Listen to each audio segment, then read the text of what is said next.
교독합니다. 사울이 주의 제자들에 대하여 여전히 위협과 살기가 등등하여 대제사장에게 가서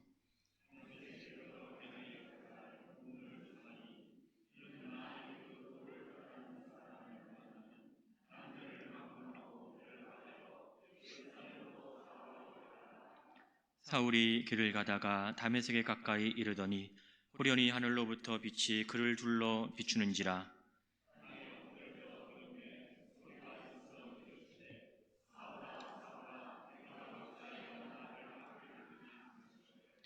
대답하여 주여 누구시니까? 이르시되 나는 내가 박해하는 예수라. 아멘.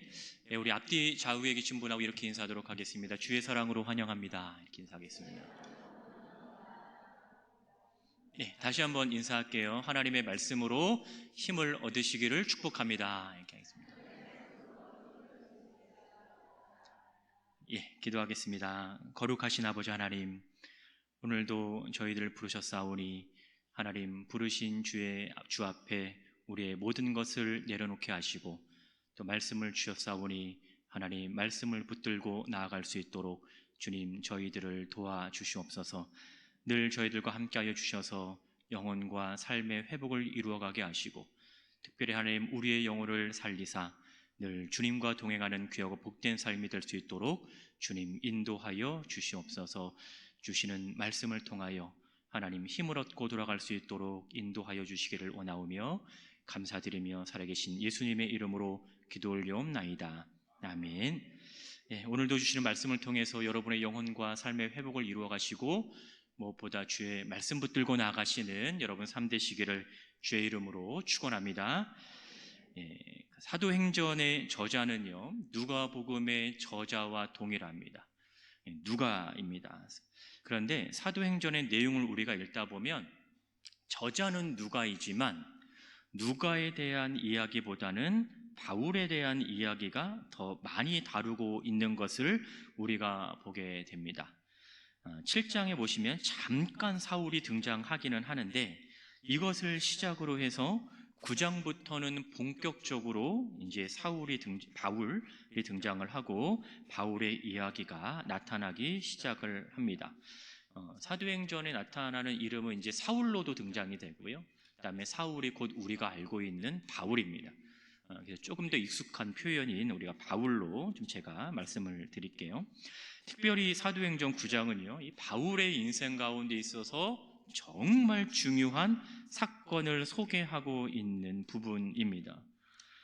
앞서 사도행전 8장 1절에 보면 바울은 그 스데반의 죽음 앞에서 그 스데반의 죽음을 마땅히 여겼다, 당연하다고 여겼다라고 성경은 기록을 하고 있어요. 스데반의 죽음과 그의 죽음에 대한 바울의 생각을 통해서 우리가 복음에 대한 바울의 입장을 보게 되는데 좀 더 정확히 말하면 회심 이전의 바울의 모습인 것이죠. 당시 상황을 짧게 말씀을 드릴게요. 스데반의 죽음은 복음을 위한 죽음이었습니다. 복음을 증거하다가 결국은 반대하는 자들에 의해서 죽임을 당해요.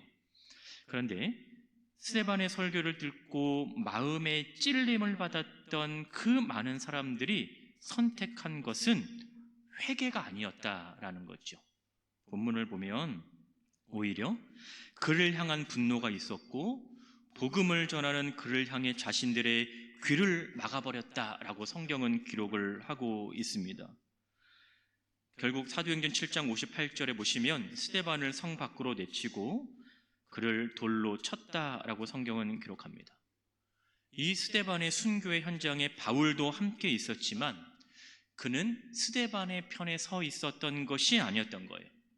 오히려 그 반대편에 서 있던 자가 바로 바울이었던 것이죠. 이것은 복음을 향해 귀를 막았던 그들처럼 바울 역시도 지금 그 순간만큼은요 복음의 귀를 막았던 자였음을 우리는 보게 되는 겁니다. 이뿐만이 아니에요. 스데반의 죽음 이후에 바울 역시 교회를 핍박하기 시작했습니다. 8장 3절에 보니까 성경은 이렇게 기록을 하고 있죠. 사울이 교회를 잔멸할새 각 집에 들어가 남녀를 끌어다가 옥에 넘기니라. 여러분, 잔멸하다라고 하는 이 표현은요, 파괴하다라는 의미입니다. 교회의 뜻이 뭐예요? 부르심을 입은 자들의 모임입니다. 이 모임은 하나님으로부터의 부르심을 근거로 하고 있는 모임이 바로 이 교회라고 하는 거예요. 그런데 교회를 파괴하는 바울의 행동은 이 부르심의 순종이 아니라 오히려 거부를 보여주고 있는 것과 마찬가지인 거죠. 또 바울은 믿는 자들을 끌어다가 옥에 넘기기까지 합니다.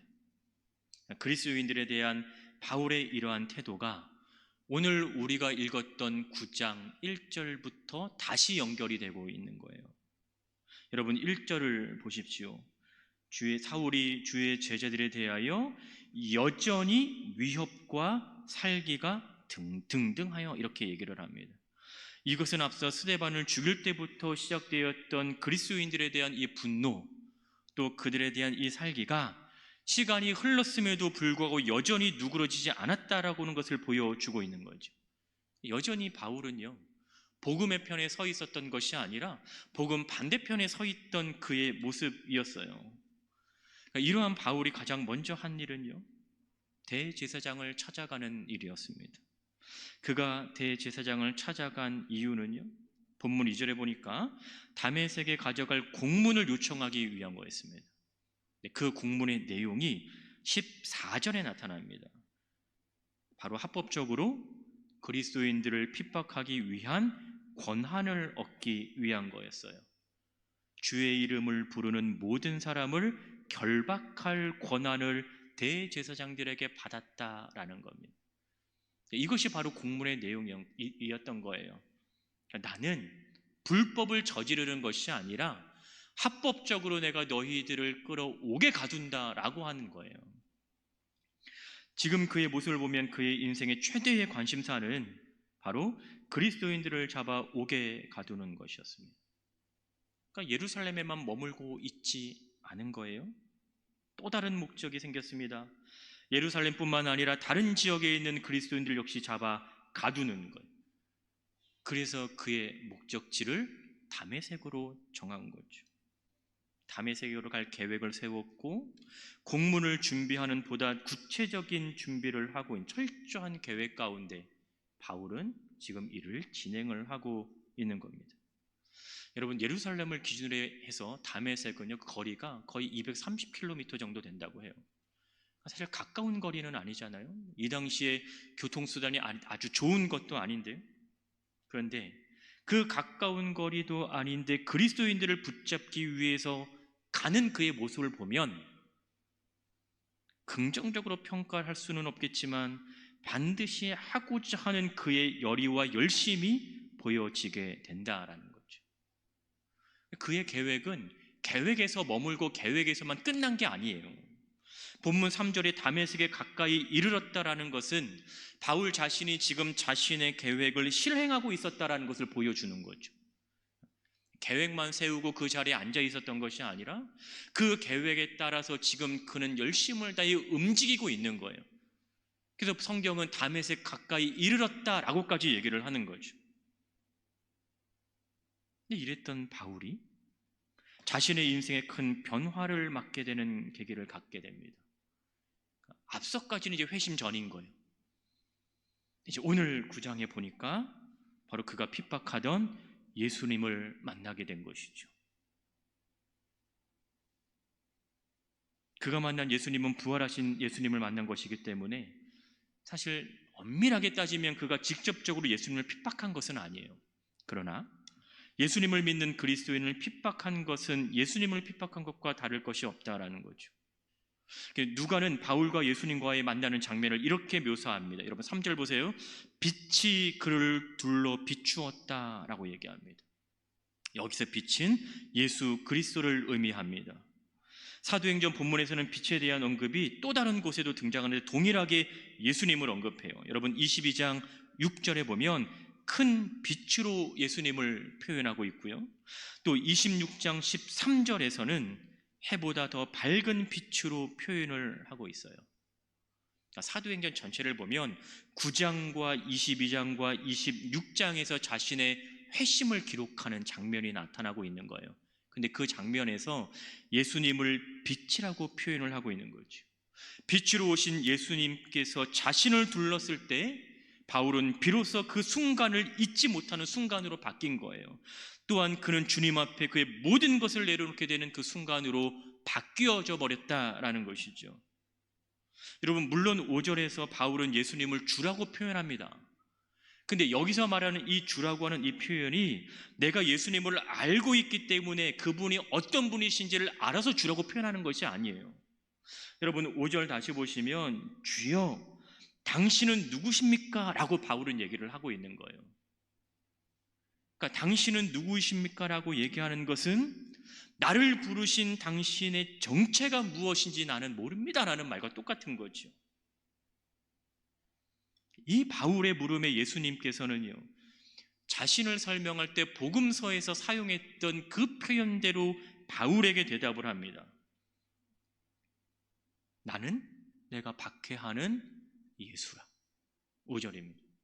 나는 누구누구이다 라고 하는 이 표현이 예수님께서 자신을 설명할 때 가장 즐겨 사용했던 표현이에요. 요한복음에서 보다 더 자주 나옵니다. 6장 35절에 보면 나는 생명의 떡이다 라고 얘기합니다. 14장 6절에서도 보면 나는 길이다, 나는 진리다, 나는 생명이다 라고 얘기합니다. 15장 2절 가보시면 나는 참 포도나무다.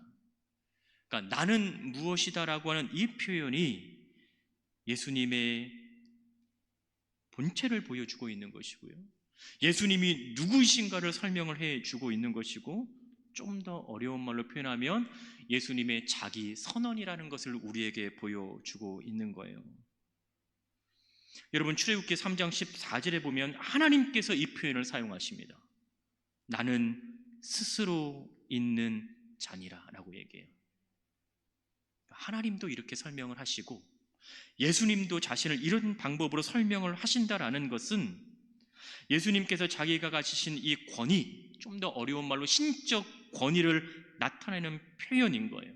그러면 바울이 다메섹으로 가는 이 도상에서 만난 그 예수님이 누구라는 거예요? 하나님이신 예수님을 만나셨다라는 거죠. 하나님이신 예수님을 만났을 때 여러분, 그의 인생이 바뀌어지는 것을 오늘 본문에서는 보여주고 있는 거예요. 바울이 만난 예수님은요, 창조주이십니다. 바울이 만난 예수님은 구원자이시고 바울이 만난 예수님은 영혼과 삶을 회복을 이루시는 분이라는 거예요. 그래서 사도행전 9장의 이 사건을 우리는 회심이라고도 얘기하고 있고 소명이라고도 얘기합니다. 사도행전 9장을 여러분 알고 있는 듯이 회심장, 소명장 이렇게 얘기를 해요. 회심은 돌이켰다라는 말입니다. 소명은 부르심을 입었다라고 하는 말이에요. 지금까지 그가 가던 길에서 돌이켰다라는 의미고요, 이제는 주님의 부르심을 입어서 또 다른 그의 인생이 펼쳐질 것을 성경은 암시를 하고 있다라는 겁니다. 그렇다면 예수님과 바울의 이 만남이 바울에게는 어떠한 의미가 있겠는가라는 겁니다. 이 의미를 알기 위해서 우리가 생각해야 할 두 가지 중요한 것이 본문에 나타납니다. 그 첫 번째가 뭐냐면 바로 그가 걸었던 길이요. 그가 걸은 길. 3절 다시 보십시오. 사울이 길을 가다가 이렇게 말합니다.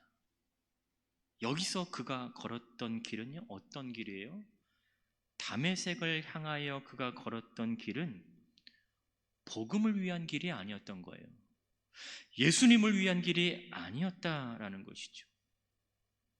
다메섹으로 가고자 했던 바울은 결코 선한 의도를 가지고 있지 않았습니다. 처음에는요. 다메섹에 있는 그리스도인들이 바울을 만난다라고 하는 것은 기다림의 만남이 아닌 거죠. 오히려 핍박이 시작이 될 거고 고통의 시작을 알리는 것이 바로 이 바울과의 만남이었을 거라는 거예요. 따라서 지금 이 순간만큼은 바울을 만나고 싶지 않았겠지요. 사실 우리에게 익숙한 바울의 모습은 복음을 위해 생명도 아끼지 않았던 바울의 모습이기는 하지만 그의 회심 이전의 바울의 모습은 복음이 아니라 오히려 복음을 핍박하는 열심이 있었다라는 겁니다. 그러니까 지금 이 순간 적어도 바울이 다메섹으로 가는 그 길은 주를 위한 길이 아니었다라는 것이 분명해지는 거예요. 여러분, 본문에서 이 표현을 통해서 그가 걸었던 길을 우리가 설명할 수 있습니다. 여러분, 2절을 보시면 도라고 하는 이 표현은 복음을 의미해요. 동일한 의미로 사도행전 18장 25절에 보면 주의 도도 복음을 의미하고 있고, 고린도전서 1장 18절에서 십자가의 도도 모두 복음을 의미하고 있습니다.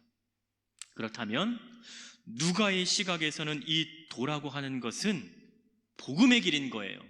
생명의 길인 것입니다. 그 안에는 구원이 있는 길이라고 하는 거예요. 여러분, 사도행전 16장 17절을 한번 보십시오. 다 같이 한번 읽어볼까요? 시작. 그가 바울과 우리를 따라와 소리질러 이르되 이 사람들은 지극히 높은 하나님의 종으로서 구원의 길을 너희에게 전하는 자라 하며, 여기서 말하는 도는 그 길 안에 생명이 있다라고 하는 거예요. 그 길에는 구원이 있다라고 하는 것이죠. 바울과 실라가 전한 이 복음을 구원의 길로 지금 묘사하고 있는 거예요. 근데 본문 2절 다시 보시면 그 도를 따르는 사람들을 핍박하는 바울의 모습에서 알 수 있는 것은 지금 적어도 그는 구원의 길을 걸어가고 있는 것이 아니라는 거지요. 생명을 위해서 걸어가고 있는 것이 아니라, 주를 위해 걸어가는 길이 아니라 오히려 그 반대의 길을 걸어가는 거예요. 생명의 길이 아니면 무슨 길이겠습니까? 사망의 길인 거지요. 구원의 길이 아니면 그가 걷고 있는 길은 어떤 길이에요?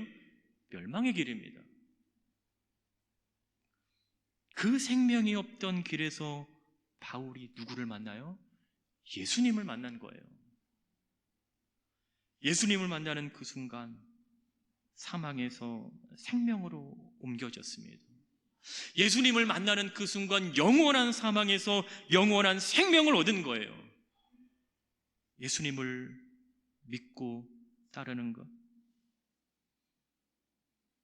여기에서 생명이 있고 여기에는 구원이 있다라는 거예요. 멀어져 갔던 바울이 예수님에게 가까이 다가가는 것을 이 길에서 우리는 볼 수가 있는 거죠. 예수님의 만남을 통해서, 예수님께 가까이 감을 통해서 사울은 사망의 길을 걷고 있는 것이 아니라 이제는 생명의 길을 걷고 있는 자기 자신을 발견하게 되는 것이죠. 예수님과의 만남은요, 그 인생의 최고의 순간이 되었습니다. 여러분, 영화 보시면 그 영화에서 가장 주목되는 장면을 최고의 1분이라고 얘기하잖아요. 바울에게 있어서 가장 그 인생의 1분, 그 최고의 그 순간은 바로 주를 만난 그 순간이라고 하는 것이죠. 주님께 가까이 갔던 그 순간이 바울에게 있어서는 그 인생의 최고의 1분이 되었다라는 거예요. 주님께 가까이 갔던 그 순간 그는 그의 삶이 바뀌었습니다.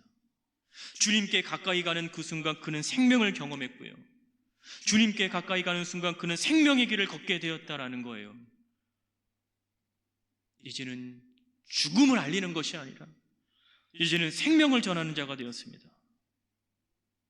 주님께 가까이 하는 그 순간에 이 모든 것이 이루어졌다라는 거예요. 여러분의 인생의 최고의 순간은 어느 순간이십니까? 여러분 인생의 최고의 1분을 뽑으라고 한다면 여러분은 어떤 순간을 여러분 인생의 최고의 1분으로 뽑으시겠습니까? 우리 인생의 최고의 순간이 바로 이 순간임을 우리는 믿습니다. 우리 순간의 최고의 순간이 바로 하나님께 가까이 나아가는 이 순간임을 믿습니다. 우리가 예수님 앞에 가까이 나아간다라는 것, 하나님께서 우리에게 가까이 이르신다라는 것, 이것이 우리가 고백할 수 있는 최고의 은혜 아니겠어요? 이것이 우리가 경험하게 되는 최고의 은혜가 아니겠습니까? 주님께 가까이 나아가는 이 매 순간순간이 최고의 순간임을 기억하시면서 늘 주님과 가까이 하시기를 주의 이름으로 축복합니다. 여러분, 두 번째요, 주님과 만남이 주는 이 의미는 길을 인도하시는 분은 주님이시다라고 하는 거예요. 여러분, 3절 보시면 사울이 다메섹에 가까이 이르렀다라는 것은 다른 말로 표현을 하면 그가 세운 계획에 조금 더 바짝 다가섰다라는 말인 거죠. 그가 목적이 없이 다메섹을 간 것이 아니잖아요. 목적이 있어서 다메섹으로 갔고 지금 다메섹에 거의 가까이 이르렀습니다. 그렇다라고 하면 바울은 조금만 있으면 자신의 계획대로 이룰 수 있을 것이라고 생각을 했을 거예요. 내가 다메섹에 가까이 왔으니 이제는 내가 다메섹에 들어가면 내가 세운 계획대로 내가 세운 목적을 이룰 수 있을 것이라고 바울은 생각했을 거라는 거예요. 그러나 주님께서는 그를 그렇게 내버려 두지 않으셨다라는 거죠. 주님께서는 바울이 세운 그 계획대로 하도록 내버려 두지 않으셨다라는 거예요. 오늘 본문 4절 보십시오. 바울이 땅에 엎드려졌다라고 표현합니다. 이것은 무엇을 의미하겠습니까? 주님께서 그를 엎드려지게 하셨다라는 것은 그 바울의 삶이 주님 손에 있다라는 것을 보여주는 거예요. 또한 믿는 자들은 주께서 보호하시고 지키시는 것으로 이해할 수 있는 것이죠. 바울이 땅에 엎드려지지 않았으면, 바울이 주님을 만나지 않았으면 그는 여전히 사망의 길을 걸어가고 있었을 거예요. 주님께서 바울을 엎드러지게 함으로써 그가 더 이상 사망의 길을 걷지 않도록 하신 것이죠. 그를 엎드러지게 함으로써 더 이상 주님으로부터 멀어지지 않도록 하신 것입니다. 또 다메섹에 있는 그리스도인들도 주님께서는 지키시는 것을 볼 수가 있지요. 여러분, 이것만이 아닙니다. 엎드러진다라는 것은 단순히 그의 계획에 대한 실패만을 의미하는 것이 아니에요.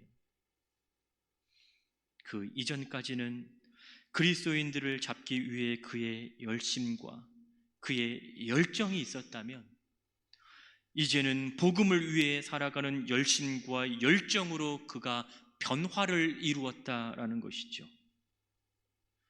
엎드리는 행위는요, 성경에 보면 하나님 앞에서 인간이 취할 수 있는 유일한 행동인 거예요.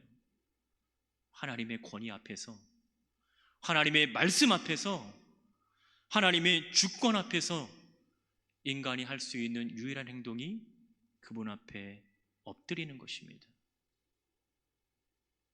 주님께서 바울을 엎드리게 하셨다라는 것은 그것을 통해서 주님을 알게 하신 거고, 그분을 통해서 하나님의 존재를 알게 하신 거고, 그분을 통해서 내가 너를 붙잡고 있다라는 것을 깨닫게 하신 거라는 거죠. 모든 주권이 그분에게 있다라는 것을 우리가 알기에, 여러분, 우리가 할 수 있는 유일한 것은 주님 앞에 엎드리는 겁니다. 엎드려서 그분의 은혜를 구하는 것 외에는 우리가 할 수 있는 것이 아무것도 없다라는 거예요.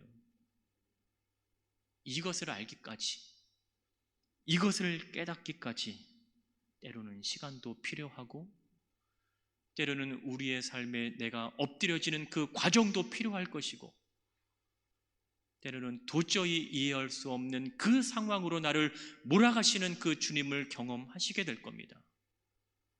여러분, 그때마다 우리가 할 수 있는 유일한 것은 이겁니다. 주님 앞에 엎드려서 주님의 은혜를 구하는 것. 바울에 대한 주의 은혜가 없다면 지금의 바울을 우리는 기억할 수 없겠죠. 주님께서 엎드리게 하셨을 때 만약에 바울이 엎드리지 않았다면 바울에는 생명과는 거리가 먼 거예요. 버티는 것이 능사가 아닌 거죠. 엎드리게 하실 때에는 엎드리시기를 주의 이름으로 축복합니다. 하나님께서 엎드리게 하실 때에는 하나님의 계획에 있는 거예요. 나의 계획 가운데 내가 엎드리는 것이 없다라고 하더라도요, 그것이 하나님께 있다면, 그 계획과 그 섭리가 하나님께 주어졌다면 엎드리는 것이 맞습니다. 오늘 본문은요, 바울의 회심을 통해서 주님을 가까이 하는 삶이 어떤 것인지를 우리에게 보여주고 있습니다. 여러분, 주님께 가까이 나아가면 생명을 얻습니다. 주님께 가까이 함이 우리로 하여금 생명의 길을 걷게 하신다라는 거예요. 주님께 가까이 나아가면 그분께서 우리의 모든 것을 인도하실 것입니다. 만약에 바울이 다메섹으로 가는 도중에 주님을 만나지 않았다면요, 지금의 바울의 모습을 우리가 기억할 수 없습니다. 여러분, 오히려 사회적인 가치로 보면 부족하지 않은 그의 모습일 수 있어요. 그러나 그 안에는 생명도 없을 것이고, 그 안에는 구원도 없을 것이고, 그 안에는 주를 위한 삶도 없었을 것입니다. 자신의 계획대로, 자신의 목적대로, 자신의 의지대로 살아가는 것이 복이 아니라 주께 가까이 함이 복인 줄을 여러분 믿으시기를 바랍니다. 여러분, 시편 73편 28절에서 시편 기자는 이렇게 고백을 합니다. 하나님께 가까이 함이 내게 복이라. 하나님께 가까이 함이 저와 여러분의 복인 줄 믿습니다. 우리가 하나님께 가까이 하면 피난처 되시는 하나님께서 우리를 지키실 것이고, 우리를 인도하실 것이고, 우리를 보호하실 것입니다.